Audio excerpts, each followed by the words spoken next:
السلام علیکم ورحمۃ اللہ تعالی وبرکاتہ۔ یہ دیکھیے، یہ میرے ہاتھ میں کون سی کتاب ہے کیا ہے؟ یہ ہے کلام ربانی، یہ ہے کلام اللہ، یہ ہے کلام ربانی، جس کو ہم اور آپ قرآن عظیم یا قرآن مجید کے نام سے منسوب کرتے ہیں۔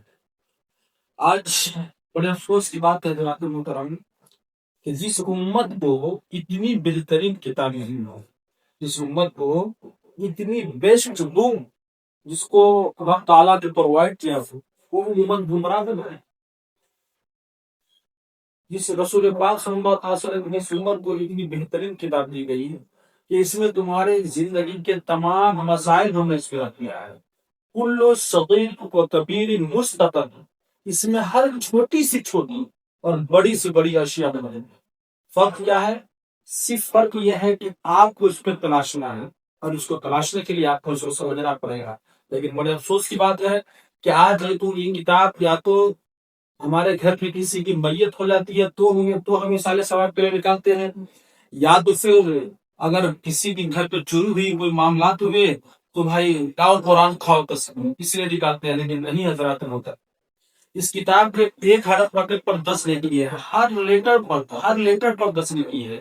لیکن آپ اس کی تلاوت جتنا کرو اتنا ثواب ملے گا، لیکن اس کا پرپس، اس کا مقصد یہ نہیں ہے۔ اس کا مقصد کیا ہے؟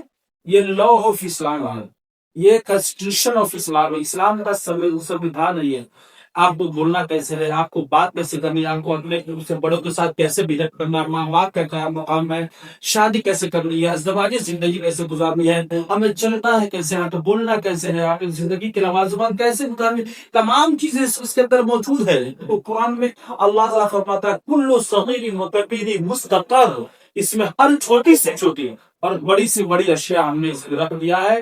اب ضرورت ہے کہ ہم کو اس کے اندر تلاشی کی ضرورت ہے۔ دیکھیے، دنیا میں کوئی بھی کتاب، کوئی بھی رائٹر، کوئی بھی مصنف، کوئی بھی کسی کتاب کو تصنیف کرتا ہے، کوئی بھی رائٹر جب کتاب کو لکھتا ہے تو اس کے دیپاچہ میں یعنی اسٹارٹ میں یہ لکھتا ہے کہ قارئ کرام، اگر اس کتاب کے اندر کسی طرح کی کوئی غلطی، کوئی مسٹیکس یا کوئی خامی نظر آئے تو آپ فوراً ہم کو اطلاع کریں، فوراً ہمیں اس بات کی خبر دیں۔ کیوں؟ تاکہ نیکسٹ ایڈیشن میں ہم اپنی اس غلطی کی اصلاح کر لیں۔ یعنی نیکسٹ ایڈیشن میں آنے والا جو نیو ایڈیشن ہوگا، اگلا جو ایڈیشن ہوگا، ہم اس میں اپنی اس غلطی کی اصلاح کر لیں۔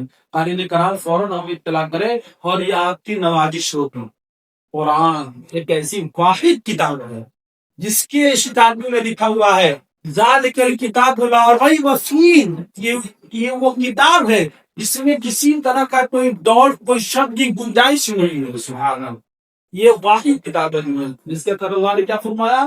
ذالک الکتاب لا ریب فیہ، یہ وہ کتاب ہے جس میں نہ کوئی ڈاؤٹ ہے، نہ کوئی شک ہے، نہ کوئی شبہ ہے، نہ کسی طرح کا کوئی مسٹیکس ہے۔ اگر کسی کا یہ عقیدہ ذرہ برابر ہو بھی جائے، اگر وہ سوچ لے، اس کی تھنکنگ میں یہ بات آ جائے کہ اس کتاب میں زبر زیر کا بھی فرق ہے یا کسی طرح کی کوئی خامی ہے، وہ اسی وقت آؤٹ آف اسلام ہوتا ہے، اسی وقت اسلام سے پائے ہوتا ہے۔ کیوں؟ اس لیے کہ اللہ تعالیٰ فرماتا ہے اِنَّا نَحْنُ نَزَّلْنَا الذِّكْرَ وَإِنَّا لَهُ لَحَافِظُونَ، 14 چیپٹر نمبر 1 میں اللہ تعالیٰ فرماتا ہے اِنَّا نَحْنُ نَزَّلْنَا الذِّكْرَ وَإِنَّا لَهُ لَحَافِظُونَ، کہ اس کتاب کو ہم حاضر کرتے ہیں، اس کی حفاظت بھی ہم خود کرنے والے ہیں۔ تو جس کی حفاظت اللہ تبارک و تعالیٰ فرما رہا ہو، توریت بھی اللہ کا کلام ہے، زبور بھی اللہ کا کلام ہے، انجیل بھی اللہ کا کلام ہے، اور قرآن بھی اللہ کا کلام ہے۔ توریت آج اپنی اصلی شکل پہ نہیں ہے، اس کے اندر امینڈمنٹ کر دیا گیا۔ انجیل بھی اپنی شکل پہ نہیں ہے، اس کے اندر بھی امینڈمنٹ کر دیا گیا، اور زبور بھی اپنی شکل پہ نہیں، اس کے اندر بھی سنشودن کر دیا گیا، اور اس کے اندر بھی تحریف برتی گئی۔ لیکن رب تبارک و تعالیٰ نے اس کی حفاظت کی ذمہ داری اپنے اوپر اٹھائی۔ ہم تبارک و تعالیٰ نے فرمایا کہ ہم اس کتاب کی حفاظت کر رہے ہیں۔ تو جب جس چیز کی حفاظت اللہ تبارک و تعالیٰ کر رہا ہو، فانوس بن کے جس کی حفاظت ہوا کرے، وہ شمع کیا کچھ ہے سے روشن خدا کرے۔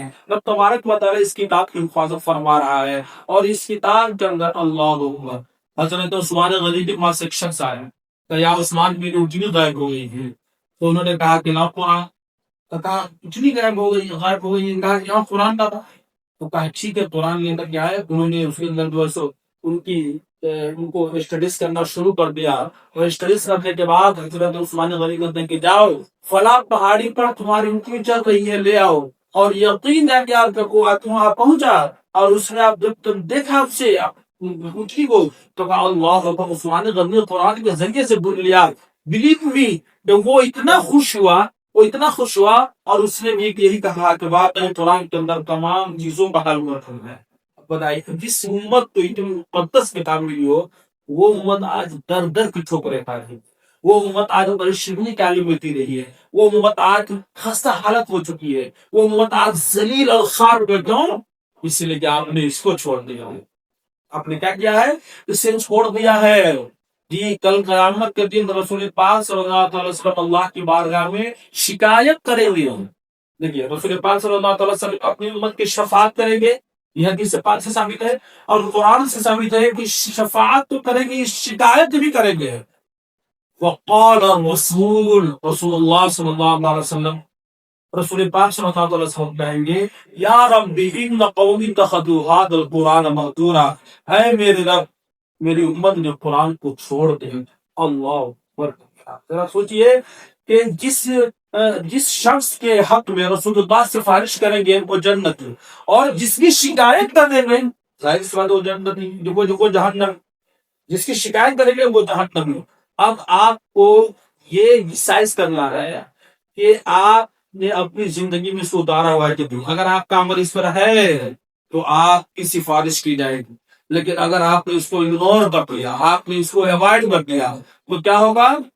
رسول پاک صلی اللہ علیہ وسلم شکایت کریں گے، اور جس کی شکایت خود رسول اعظم صلی اللہ علیہ وسلم کر دے، ذرا سوچیے کہ اس کا انجام کیا ہوگا۔ اللہ نہ کرے کہ کسی مسلمان کی شکایت قرآن کو چھوڑنے پر ہو جائے، تو ضرورت اس بات کی کہ اس کو پکڑیے۔ نبی پاک صلی اللہ علیہ وسلم نے جو عظیم میں لاسٹ اسپیچ جو آپ نے قوم کو ایڈریس فرمایا آخری مرتبہ، تو آپ نے کہا لوگوں میں جا رہا ہوں، دو چیز تمہیں دے کر جا رہا ہوں، ایک ہے اولہما کتاب اللہ وثانی فی سنتی، ایک ہے میری کتاب، ایک ہے اللہ کی کتاب، سب سے پہلے کیا ہے؟ اللہ کی کتاب، اور دوسری ہے میری سنت، اس کو تھام کر رکھنا ہے۔ تو دیکھو قرآن آتا ہے، لیکن مسلمانوں نے دونوں کو چھوڑ دیا، قرآن کو بھی چھوڑ دیا اور اپنے نبی کی سنت کو بھی چھوڑ دیا۔ پھر کہتے ہیں کہ ہم مسلمانوں کو پریشان آ رہے ہیں، تم مسلمان، تمہارا نام مسلمان ہے، لیکن جو اللہ اور اس کے رسول کے ارشادات ہے اس پر عمل کر کے دکھاؤ۔